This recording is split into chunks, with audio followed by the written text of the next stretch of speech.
Oi, gente, bom dia a todos. Hoje é a nossa terceira aula da disciplina de nutrição e vamos continuar, dando ênfase à questão dos nutrientes e dos alimentos saudáveis e também a gente vai aprender um pouco na aula de hoje quais são os alimentos que não são tão nutritivos assim e que podem desencadear alguns distúrbios nutricionais. Então, vamos começar falando um pouquinho sobre a avaliação nutricional. Todas as vezes que a gente fala em avaliação nutricional, a gente se refere a métodos de investigação do estado nutricional do indivíduo. Por exemplo, a pesagem, a medição da altura, da circunferência da cintura, do abdômen, do tórax, da cabeça, que é muito visto também no acompanhamento das crianças menores de 5 anos na puericultura, que é aquela consulta que o enfermeiro faz para avaliar o crescimento e desenvolvimento dessas crianças. Então, existem dois métodos de avaliação nutricional do indivíduo: o método direto e o método indireto. A avaliação nutricional são os métodos diretos e indiretos que eles vão permitir que a gente faça esse diagnóstico para saber se o indivíduo está com peso adequado ou não. Assim como a gente viu na aula passada, a questão do cálculo do IMC, esses métodos diretos e indiretos, eles também contribuem para o diagnóstico da situação nutricional do indivíduo. Então, os métodos diretos, quais são? A anamnese alimentar, ou seja, é uma entrevista que a gente faz com o paciente, questionando a ele sobre os hábitos alimentares dele. O que é que o senhor come por dia? Quantas vezes? Nas refeições principais, quais são os alimentos que o senhor acrescenta? Quais são os alimentos que lhe fazem mal? Aqueles que causam indigestão, desconforto, enfim, anamnese é isso. É a gente investigar a vida do paciente de acordo com perguntas simples e objetivas para definir ali um padrão alimentar dele. E temos também os dados antropométricos. Veja, na questão do peso nós utilizamos o quilograma, Na altura nós utilizamos a metragem. E nas circunferências abdominal, torácica e cefálica nós utilizamos os centímetros. Aí o exame físico é por meio da pesagem e da obtenção do IMC desse paciente e alguns dados bioquímicos. Por quê? Muitas vezes o paciente, quando ele emagrece demais, digamos, aquelas crianças caquéticas muito magrinhas, se você for verificar, haverá também alterações em alguns exames de rotina que esse paciente vai fazer. Por exemplo, um paciente desnutrido, se fizer um hemograma, vai constatar ali uma possível anemia, porque devido ao fato dele estar desnutrido, ele vai ter também uma deficiência de ferro. Então, essa deficiência de ferro, ela poderá ser vista ali no exame bioquímico, que seria um hemograma. E nós temos os métodos indiretos, que seriam inquérito do consumo alimentar, são as fichas próprias que tem, na atenção básica trabalha muito com essa ficha, é a ficha de marcador do consumo alimentar, que o indivíduo ele vai também respondendo sobre quais são as porções de alimentos que ele ingere ao longo do dia e que através desse inquérito vai permitindo ao profissional de saúde saber qual é o padrão alimentar desse indivíduo. Estudos demográficos, inquéritos socioeconômicos e culturais, porque essa questão sociocultural tem muito a ver com a alimentação e nutrição. Como a gente falava na aula anterior, pessoas de baixo poder aquisitivo que não conseguem comprar nem obter alimentos ricos em carboidratos, proteínas, em macronutrientes importantes, esses indivíduos terão um grau maior de desnutrição. Então, a gente leva em consideração também essas questões socioeconômicas. A avaliação nutricional ela é uma abordagem completa, realizada pelo nutricionista, que é o profissional específico dessa área. Porém, nós da equipe de enfermagem poderemos obter também esses dados e essa avaliação do nosso paciente, porque quem mais pesa, quem mais mede e quem mais investiga os hábitos alimentares do paciente somos nós. Então, por isso que é importante a gente ter isso em mente, Mais essa atribuição da equipe de enfermagem. Esse slide aí é falando sobre o IMC. Eu não vou me deter a ele, porque tudo que a gente tinha para ver sobre o IMC a gente viu na aula anterior. Mas se restar alguma dúvida, vocês me questionem no grupo sobre o IMC, como é que calcula, quais são os dados que a gente usa para obter o IMC, que seria peso dividido pela altura ao quadrado. Acredito que todos vocês já tenham se familiarizado com essa fórmula e não tenham mais dificuldade de calcular o IMC. Aí eu vou tirar uma partezinha da aula no grupo para ensinar vocês como é que interpreta o IMC nas curvas antropométricas, ou seja, naquelas tabelazinhas do cartão de vacina da criança e também da gestante, que alguns de vocês tiveram dificuldade de fazer essa interpretação quando foram responder a aula passada, a atividade da aula passada. E aí eu vou mostrar um exemplo a vocês, tentar ver uma forma mais didática possível, de ensinar vocês como é que interpreta ali o IMC nas curvas ponderais, certo? Então vamos adiante. Falar um pouquinho agora do gasto energético total, que a gente chama GET. O que é o gasto energético total? É um mecanismo pelo qual o corpo, o nosso organismo, ele vai compensando todos os alimentos, todos os nutrientes que a gente ingere, ele vai gastando energia, porque o objetivo da nutrição é fornecer energia para as nossas células. Assim como o oxigênio fornece, a glicose, que seria a maior fonte de energia para as células, os nutrientes, eles também têm essa finalidade de, ao serem absorvidos, fornecerem energias, servirem como moléculas energéticas no interior das células para motivar as funções do nosso corpo.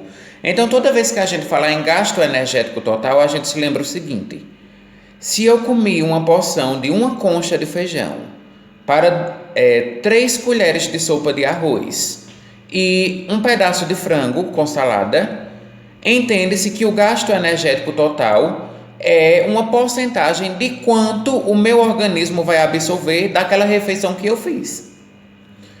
Então, espera-se que cada indivíduo ele tenha um gasto energético total de cerca de 100%. Quer dizer que tudo aquilo que a gente come, que seja reaproveitado pelo nosso corpo. Porque se não houver um reaproveitamento de em torno de 100% dos nossos nutrientes, significa que nós estamos com algum distúrbio nutricional, que não estamos conseguindo absorver e muito menos utilizar de forma satisfatória esses nutrientes que estão sendo ingeridos ali na alimentação. Às vezes pode ser uma falha alimentar, Alimentos com pouco poder nutritivo. Às vezes podem ser os hábitos do indivíduo. Por exemplo, o hábito de comer à noite não faz a digestão, então vai logo deitar e aquilo impede ali uma absorção dos nutrientes pelo o nosso intestino. Então o gasto energético total o recomendável seria que em torno de 100% dos nossos nutrientes fossem reaproveitados pelo corpo. Quais são as 3 principais refeições do indivíduo no dia? O café da manhã, o almoço e a janta. Ou o lanche crepuscular, que seria a janta no entardecer ou no comecinho da noite, onde o brasileiro ele tem esse hábito de se alimentar para manter as reservas energéticas do corpo. Então, 3 principais refeições para o brasileiro. E a gente vai encontrar também esses critérios no guia de alimentação saudável que eu disponibilizei para vocês na primeira aula. Então, as 3 principais refeições são café da manhã, almoço e janta. 3.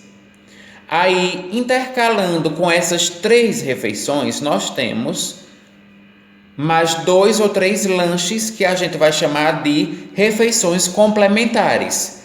São aqueles lanches que a gente faz entre uma refeição e outra, que serve para saciar mais ainda a fome e também manter as reservas energéticas do nosso corpo.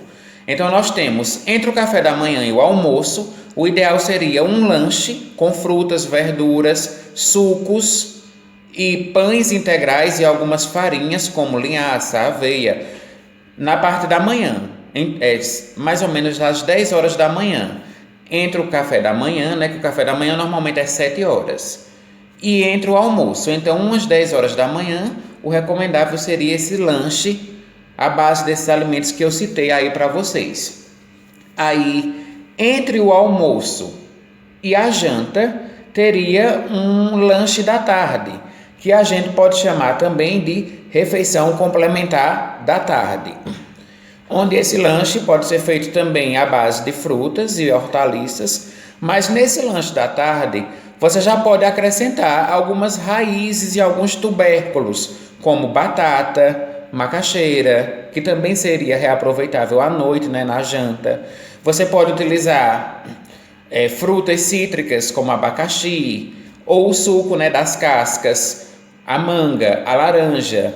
E você pode também ali fazer uma mistura com pães integrais e biscoitos, biscoito doce ou salgado, não muito fermentado, porque todo alimento fermentado ele vai promover uma distensão estomacal, né? O estômago ele vai aumentar em tamanho e isso vai gerar muita indigestão, vai gerar refluxo.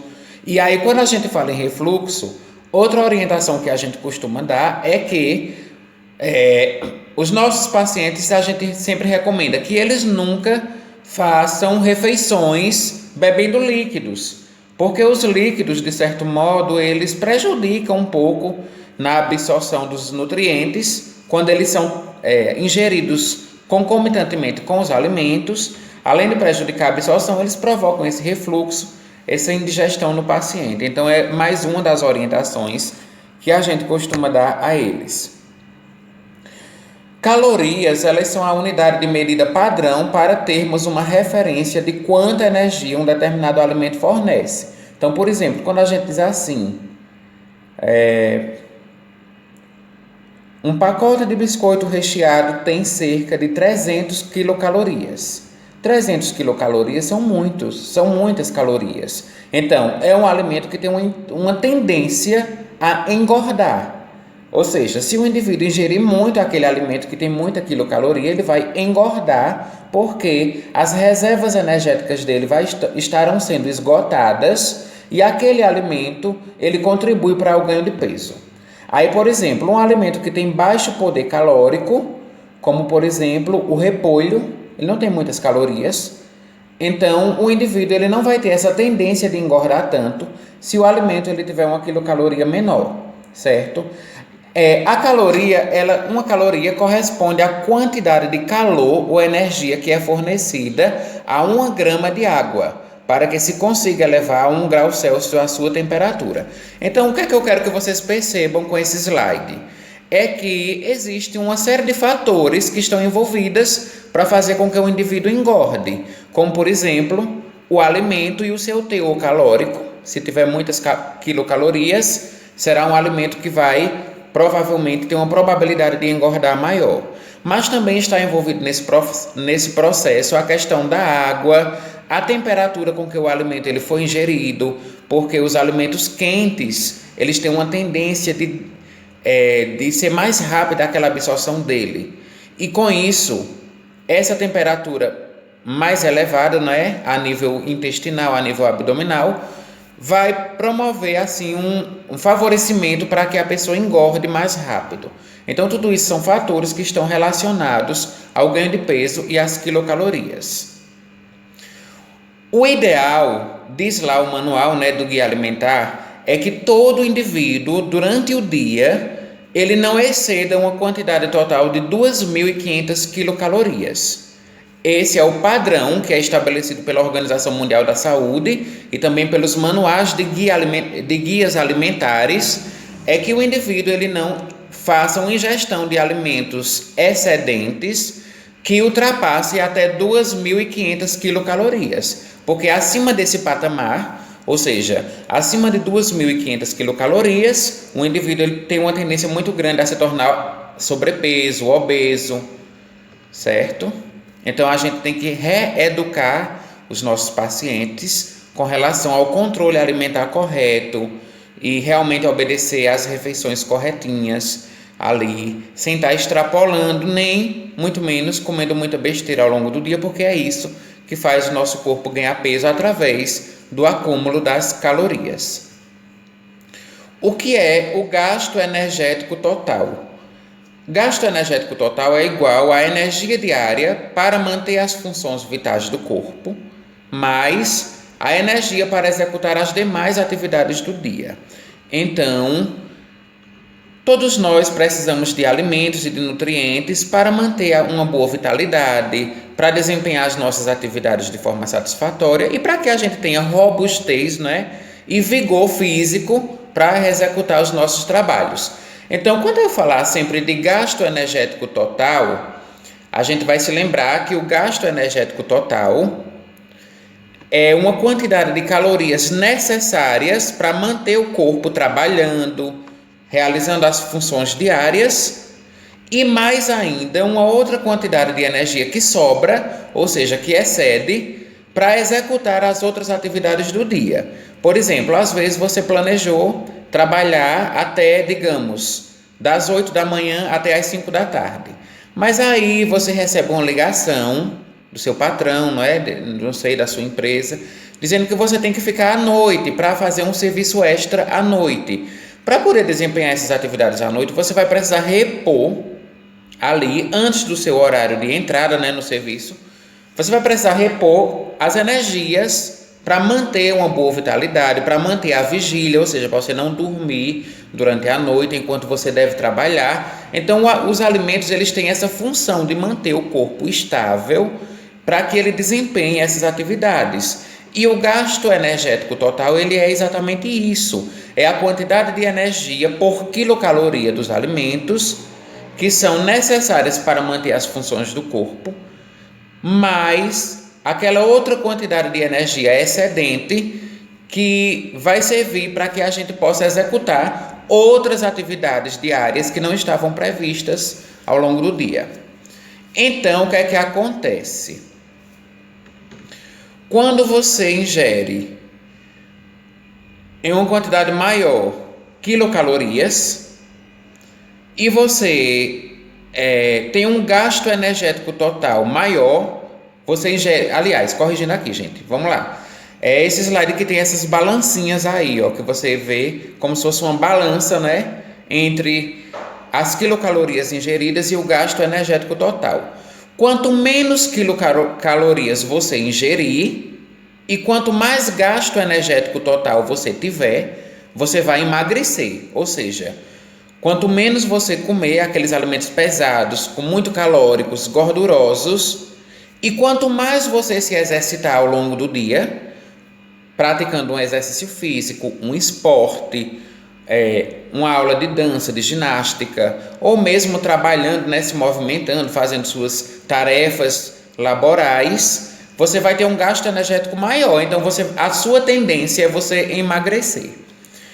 Quando você ingere quilocalorias, mas tem um gasto energético total equilibrado a essas calorias que são ingeridas, ou seja, você ingeriu alimentos mais ou menos calóricos e você não teve, assim, atividades de vida diária ao longo do dia para se movimentar, para se exercitar, para gastar aquelas energias que foram acumuladas devido à absorção desses nutrientes. Então, vai haver ali um equilíbrio, você vai manter o peso. Quando as quilocalorias são iguais ao gasto energético total, você mantém o peso.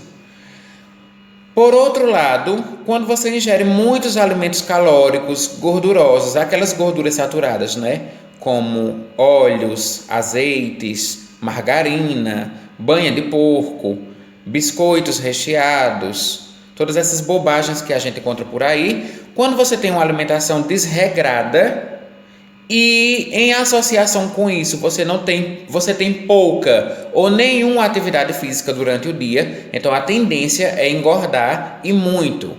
E aí a gente vê os casos de obesidade mórbida, aquelas pessoas super obesas que irão ter muita dificuldade depois para emagrecer, porque não teve esse controle entre as quilocalorias ingeridas e o gasto energético total. Então, recapitulando, o gasto energético total ele é uma energia diária para manter as funções vitais do corpo, mas ele também é uma energia para executar as outras atividades.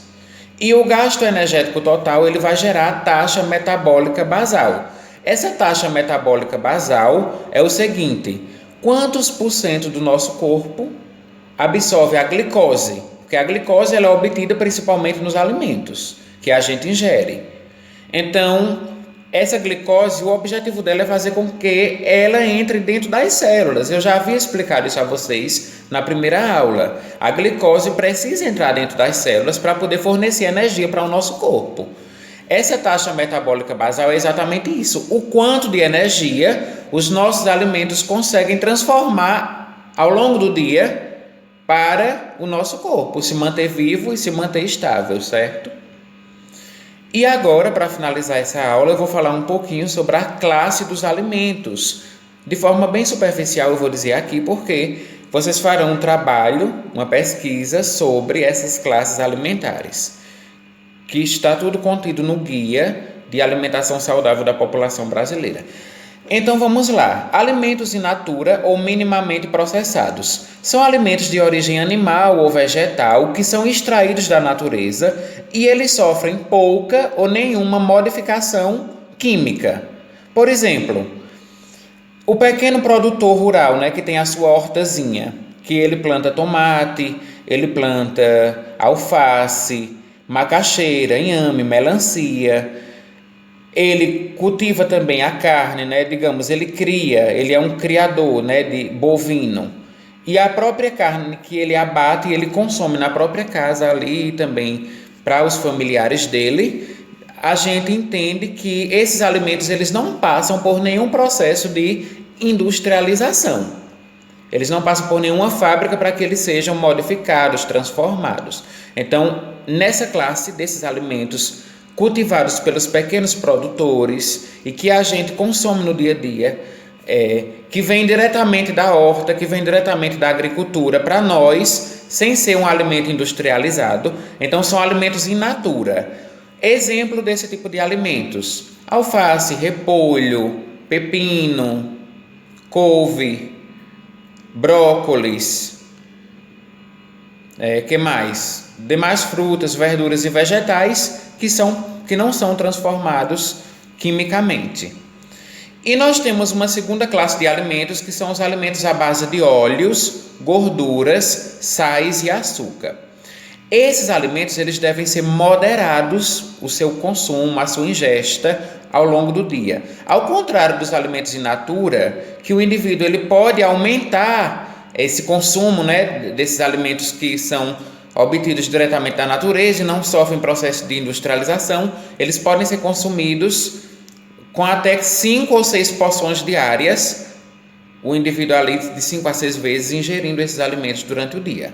Já os alimentos à base de óleos e gorduras, eles devem ser pouco consumidos. Por quê? Óleos estão muito relacionados com a questão da dislipidemia. O que é isso? É quando você diz assim, o paciente está com a taxa de colesterol alta, ou está com a taxa de glicose alta, porque ingeriu muito açúcar, ou ingeriu muito óleo, muita gordura, e subiu ali aquela taxa metabólica dele, ele ficou com triglicerídeo alto, colesterol alto, descontrole também na glicose. E os sais, claro, que estão muito relacionados com a questão do aumento da pressão arterial. Então, por que é que deve haver essa restrição?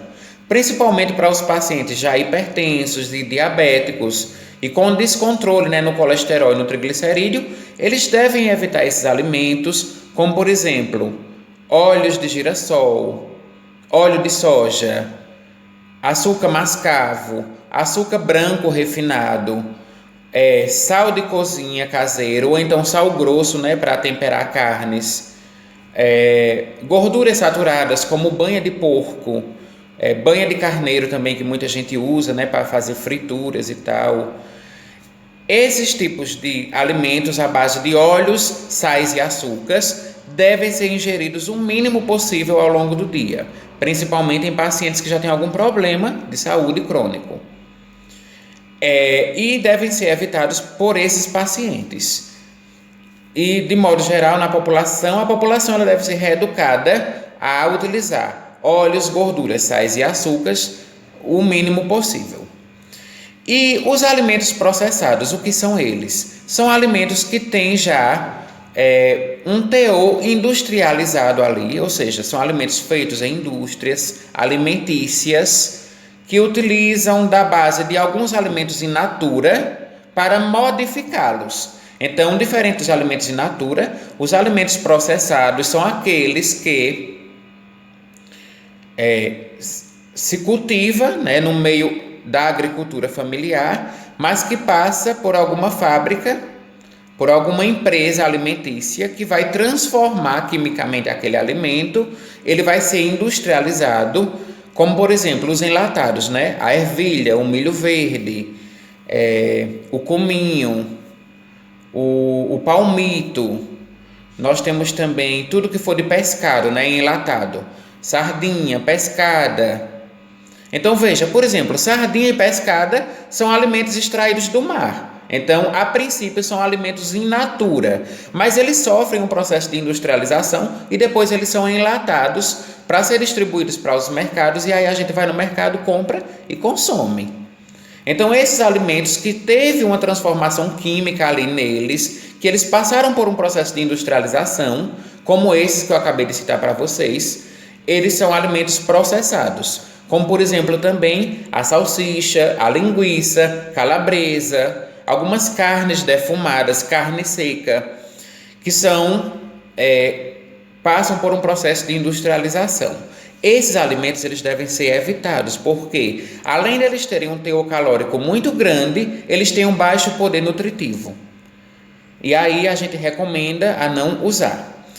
Os alimentos ultraprocessados são aqueles que têm um grau de industrialização muito mais acentuado, muito maior do que os alimentos processados. Então, alimentos ultraprocessados. Ultraprocessado é uma coisa assim grande, não é macro. Então, por exemplo, tudo que for de guloseima, de bagaceira mesmo, alimentar, que você possa imaginar, está contido aqui dentro desses alimentos ultraprocessados. Vou citar alguns exemplos bem famosos que vocês conhecem: miojo, temperos industrializados, balas doces, biscoitos recheados. Que mais? Algumas outras guloseimas, como algodão doce,